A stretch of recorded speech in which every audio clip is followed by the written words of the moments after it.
What's going on, guys? Blocked Who Unlimited here, and welcome back to another video. Today, as you can already see, I'm going to be doing something a little different. One second. Yeah, there we go. So I'm going to be showing off three Mega Bloks models inspired by Seth Bling's Mega Bloks series. If you haven't seen that, you should go check it out. I'll put a link in the description below. Yeah, so basically what he does is creates blocks at a 16 to 1 scale, or 256 to 1 scale if you want to be cubic about it, and then he makes it so that the Mega Bloks have all the same properties that the normal blocks do. So today I'm going to be showing you the Redstone Dust over there, the Redstone Repeater, which is right there, and then the Furnace, which is over there.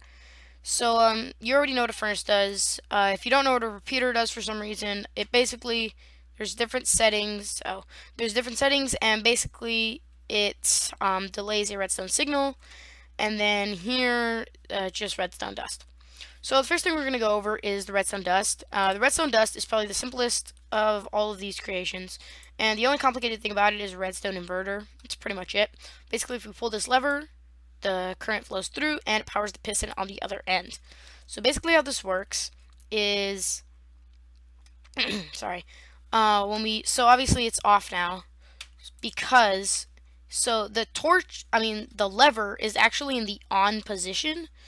It's just that I have a redstone inverter here, and the reason I have that here is because that I need that torch there to power this without it actually being visible.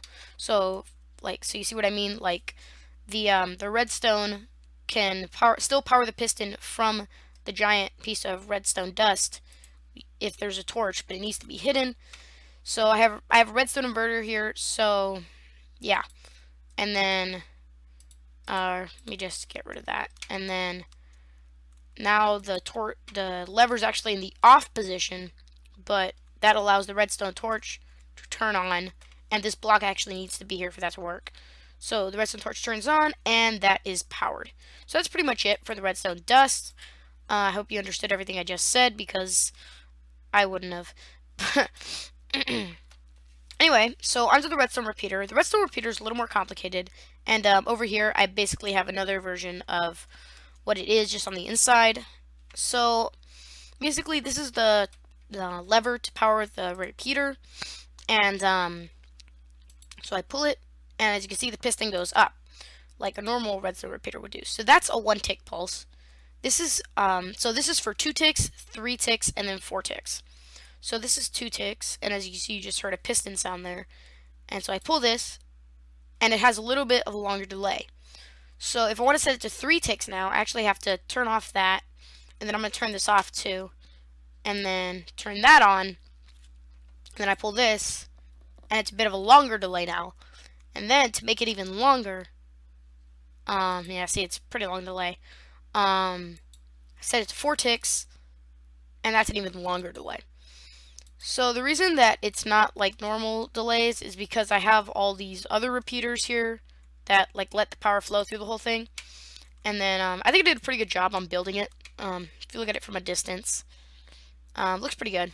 And I have a repeater over there where I started the video off. But anyway, so this is what's going on the inside. And basically, if you want to set this to 2 ticks, which is here, so basically there's one of these segments for 2 ticks, another one for 3 ticks, and then another one for 4 ticks. So if you want to set it to 3 ticks, you need to pull that, and then as you can see, the repeater is now going to power this block, which will power the redstone to power the piston. So you go back over here, pull this, and it goes up. It's pretty much instantaneous, because there's not much of a difference between 1 and 2 ticks. But if I turn 2 ticks off, and I set it to 4 ticks, you see a much larger delay. And then obviously the reason you have to set it up is because you have to turn one off is because it's going to flow through both, so it's just going to do 2 ticks. Because as you can see, yeah, because the redstone signal from here gets there first. So that's why you have to turn each one off once you're done. There. So that's pretty much what's going on the inside, and then just goes in the back. I would have actually made this part, this netherrack part. I made it redstone blocks, but that powered the redstone on the inside. It powered all this redstone, so I had to change it to netherrack. So yeah, so I think I did a pretty good job on that. And then last up is a furnace, and this one took me probably the longest to build, but it's pretty simple. The thing over there on the side is just the mechanism for the opening and stuff. So if we get up close to it, it's pretty much like Seth Blink's crafting table. It's pretty much the exact same thing, except it's a furnace. So we get up close enough, it has a proximity detector. So this is going to open, and it looks like the villager's getting hurt, but I actually, using MC Edit, I gave him an invincibility effect. So let's just get some stuff out here. Let's just do raw. Get some this, get some of this. Let's do some wood. Let's get some oak wood. Let's just get some ore, iron ore. Why not? All right. Oh, oops. That was butter. I need to get the butter. There we go. All right. Times it 12,000. All right. There we go. That's a lot brighter. But anyway, so he has all the trades that a normal furnace would have. So I don't know where the heck this came from. I didn't even program that in. But yeah, so anyway, oak wood, it gives you charcoal actually, it doesn't give you coal. And then you go down, put in a raw pork chop, he'll give you a cooked pork chop.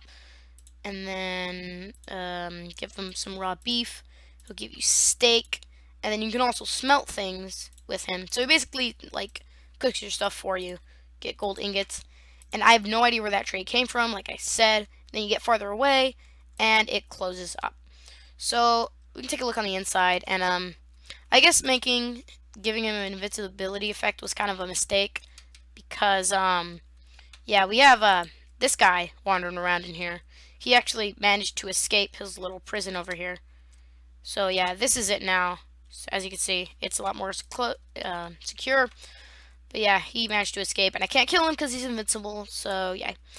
But basically, I have a command block here, and this is test 4, and then at A in a radius of 15. So if there's any players within a radius of 15, then it'll activate this whole mechanism to open it up.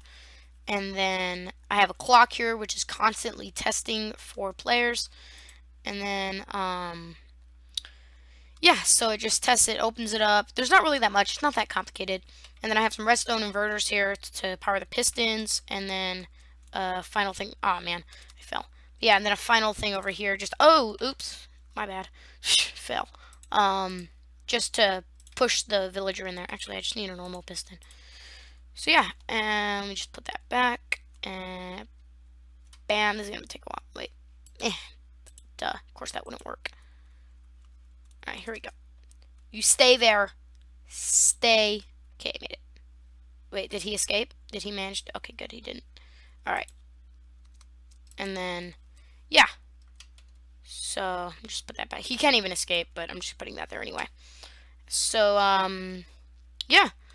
This probably wasn't too long of a video, but, you know, I didn't really expect it to be too long. Just 3 creations here. So, yeah, that closes up. And then, so just to recap, we got the redstone dust here, pull the lever, piston turns off, pull it again, piston turns on, turn it off. All right, and then here, this is for, I forgot to mention, I think, I will have this world up for download in the description below. So keep a lookout for that. If you want to download this world and all these models, that will be in the description. You'll spawn somewhere around here, so it won't be too bad. And then this for 2 ticks, 3 ticks, 4 ticks, and then you just pull that, and the piston goes up. And then this is the inside of the repeater. And then this thing over here is just the mechanism for the opening of the door in the furnace. So yeah. If you like the commentary on this video and you're new to the channel and you think I did a good job on these things, like, comment, subscribe. I mean, like, why not, right? What do you have to lose if you subscribe? So go ahead, click that like button and that subscribe button. Go ahead and comment, tell me what you think. And yeah.